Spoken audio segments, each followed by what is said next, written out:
saya Ayu Lestari dari Prodi Pendidikan Bahasa Inggris kelas DIG 2023. NIM saya 2231121033.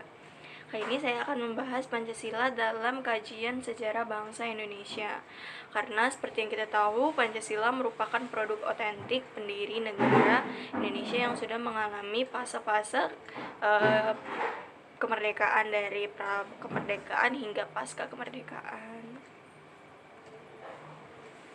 Mari kita bahas sejarah Pancasila dari pra kemerdekaan. Yang pertama itu melawan Belanda.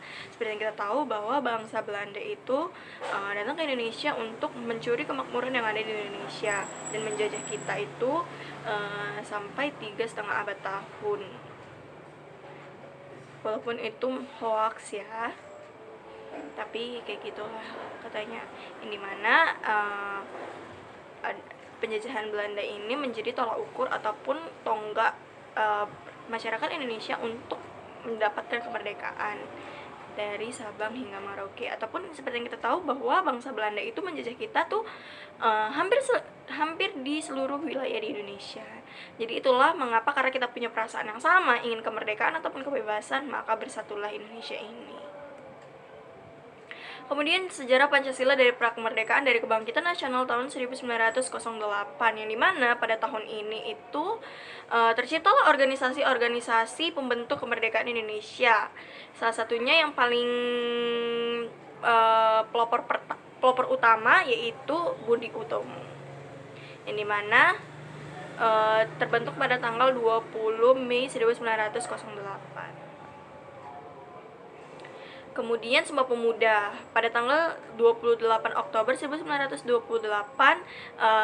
pemuda-pemudi di Indonesia dipelopori oleh Muhyiddin membuat Sumpah Pemuda, yang dimana ditegaskan bahwa berkeinginan membentuk bangsa sendiri, yaitu bangsa Indonesia, dan meminta kemerdekaan tanah air dan bangsa, sehingga diperlukan persatuan sebagai bentuk bangsa yang merupakan keputusan mutlak. Jadi sebagai tali pengikat seluruh bangsa di Indonesia, yaitu bahasa Indonesia, karena bangsa-bangsa di Indonesia ini memiliki bahasa yang berbeda. Jadi dengan adanya bahasa Indonesia dapatlah bersatu dan dapat berkomunikasi dengan baik sesama bangsa ataupun bangsa-bangsa yang ada di Indonesia. Kemudian sejarah Pancasila prakemerdekaan yaitu melawan Jepang, yang dimana Jepang itu datang dengan propagandanya ingin memerdekakan Indonesia, tapi ternyata malah menyiksa kita lebih dahsyat, sehingga kejadianlah bom atom jatuh di Hiroshima, yang dimana terbentuklah Jepang berjanji kepada Indonesia untuk memerdekakan Indonesia dan membiarkan Indonesia memasang bendera merah putih di setiap sudut rumahnya dan melantunkan lagu Indonesia Raya.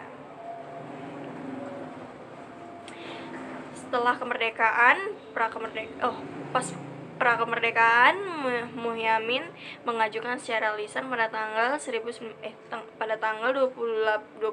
Mei 1945, di mana 1 pri kebangsaan, 2 pri kemanusiaan, 3 pri ketuhanan, 4 pri kerakyatan, yang kelima pri keadilan rakyat.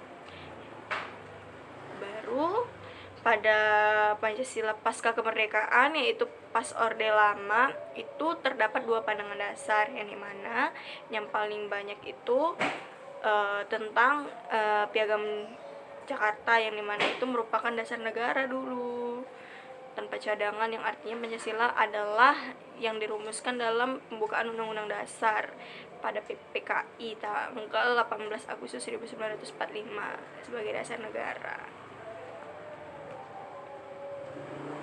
Kemudian Pancasila era Orde Baru, dari sinilah terbentuk Pancasila sebagai Orde Baru yang ditetapkan sebagai dasar negara, yaitu dalam pidato Pak Soeharto dalam instruksi Presiden nomor 12 tahun 1968, yang menjadi panduan dalam mengucapkan Pancasila sebagai dasar negara, yaitu 1. Ketuhanan yang Maha Esa, 2. Kemanusiaan yang adil dan beradab, 3. Persatuan Indonesia, 4. Kerakyatan yang dipimpin oleh hikmat kebijaksanaan dalam permusyawaratan perwakilan, yang kelima keadilan sosial bagi seluruh rakyat Indonesia.